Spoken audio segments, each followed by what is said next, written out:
So I want to talk to you about hitting the ball straight versus hitting the ball cross when we're going to the back of the court. I'm a much bigger fan of hitting the ball straight. I think that when I'm teaching my players, the game plan that I'm giving them is try to keep the ball straight 70% of the time and only use your angles, in other words, your cross courts or your bows, 30% of the time.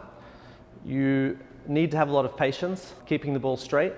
That's why we try to encourage as much creativity as we can in the different types of straight lengths or rails that the players are hitting. Problems that I see with hitting the cross court, obviously it opens up the court to your opponent. Hit at the wrong time when your opponent has a dominant tee position can lead to your opponent volleying the ball and putting you under a lot of pressure movement-wise and also time-wise. Coaching David Palmer years ago, one of his favorite shots was the volley cross court.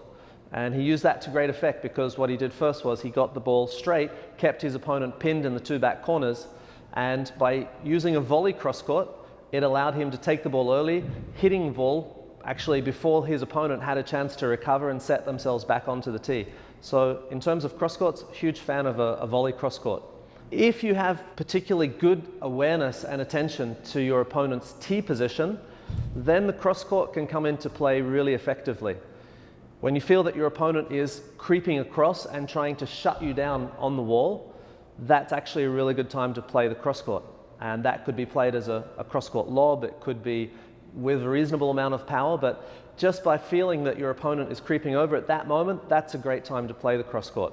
Other than that, I would be more inclined to keep the ball straighter as long as possible, have patience up and down the wall. You'll find that if you use your cross courts a little bit more sparingly, you'll get a lot more value out of them.